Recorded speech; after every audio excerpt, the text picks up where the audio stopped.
கோயம்புத்தூர் போயிட்டு ரிட்டர்ன் வரப்போ நைட் ஆகி போச்சு. கரும்புத்தம்பட்டி தாண்டி 4 ரோட்டுக்கிட்டே வந்து ஒரு குக்கு ஃபேமிலி ரெஸ்டாரண்ட்டு. உள்ளே நுழையிறப்போ வந்து கிரில் சிக்கன்லாம் ரெடியாக இருந்தது. எனக்கு பசிக்கு வந்து நான் சிக்கன் பிரியாணி வந்து சாப்பிட்டேன். அதுக்கப்புறம் ஃபேமிலிக்காக வந்து இந்த வாழை இலை புரோட்டா செட்டிநாடு சிக்கனு ஆம்லேட்டு, அதுக்கப்புறம் கறி ஊற்றுறாங்க. அதுக்கு மேலே வந்து புரோட்டா வச்சு வாழை இலையெல்லாம் மடித்து நூலில் கட்டி இந்த ஒரு தட்டில் வந்து தண்ணி ஊற்றி ஆவியில் தான் வேக வைக்கிறாங்க, தட்டு போட்டு மூடி.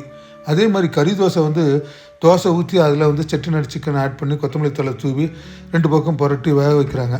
இந்த வாழை இலை கறி புரோட்டா, இந்த கறி தோசை உண்மையிலுமேங்க அந்த குக்கு ஃபேமிலி ரெஸ்டாரண்ட்டில் வந்து சாப்பிட்டு பார்த்தேன். செம்மையாக இருந்தது, நல்லா டேஸ்ட்டாக இருந்தது. கண்டிப்பாக உங்களுக்கு இந்த கோயம்புத்தூர் சைடு போனீங்கன்னா அந்த கருமத்தம்பட்டியில் இருக்கக்கூடிய 4 ரோடில் வந்து இந்த குக்கு ஃபேமிலி ரெஸ்டாரண்ட்டில் ட்ரை பண்ணுங்கள், சூப்பராக இருக்கும். சரின்னு சொல்லிட்டு இந்த கிரில் சிக்கனு அதை விட ரொம்ப டேஸ்ட்டு. சரின்னு சாப்பிட்டு அப்புறம் அங்கேருந்து அப்படியே ஊருக்கு கிளம்பிட்டோம்.